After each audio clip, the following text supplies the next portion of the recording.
Gary Antoine Russell, he was able to defeat Andy Karaoke. It's like, Andy Hiroaka. And the thing about this fight is, the fight at first looked one-sided. It switched around the 6th round. Hiroaka started coming back because he stopped trying to fight off the back foot and getting hunted down and looking like he was losing. Really, he was losing. He didn't just look like he was losing. And he started trading on the inside, started exchanging. I think he probably won at least 4 out of the last 6 rounds. Some people may have given him a few more, but of course he had the low blow that took away a point. So there was really no chance he was going to win unless he got a knockdown. Now in this fight, I realized something about Gary Antoine Russell. This man is like a MELDRICK Taylor more than he's a Sugar Ray Leonard. So I'm going to say that again. Gary Antoine Russell is like, he's more like MELDRICK Taylor than he is Sugar Ray Leonard. Ray Leonard would throw flurries, but Ray Leonard's flurries still had a bunch of power on it. Gary Antoine Russell, he doesn't really have a lot of power with those flurries, so he's just scoring. And he is scoring and winning and packing up points, but the opponent isn't visibly affected. And that's going to be a problem in these championship rounds because, as you can see, even though he dominated the first half of the fight, Hiroaka was still around because it's like you touching him, you pity-patting, but you're not hurting him.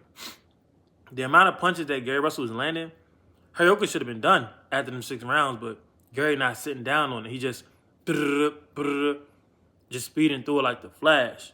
I think Gary actually should slow down a little bit, still throw the flurries, but study some Sugar Ray Leonard and figure out how Sugar Ray was able to hurt people while throwing a million punches.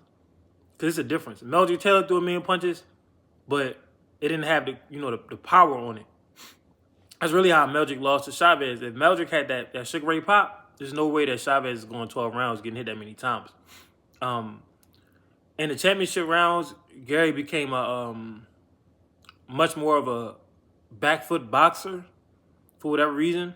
Maybe it was a low blow. He got hit low twice in the fight, and the second time was late. I think it was the 11th round.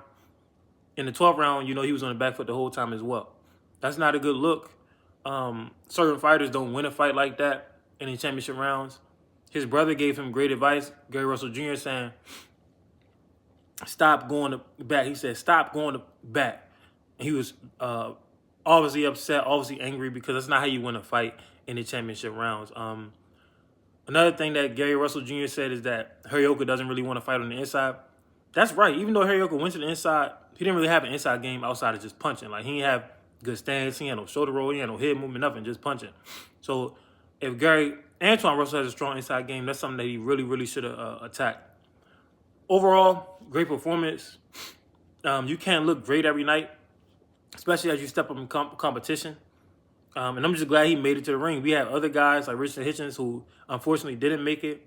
So whenever these guys get in the ring against good competition, you got to be thankful. You got to be appreciative. This is a nice study case on boxing. But my point is this, once again, right now, Gary Antoine Russell is more like MELDRICK Taylor than Sugar Ray Leonard, and he needs to be more like Sugar Ray Leonard. If you're going to throw a million punches, you want him to hurt. You know who's another guy today who throws a million punches and the punches hurt? David Benavidez. You know who's another guy who throws a million punches and the punches hurt? Kermel Moton. So you don't want to just be a speedster. You want to be a power speedster. You want to have both. Somebody that could spin it and get some more. Get you somebody that can do both. But yeah, man. Y'all let me know what y'all think. Great performance by Gary Russell Jr.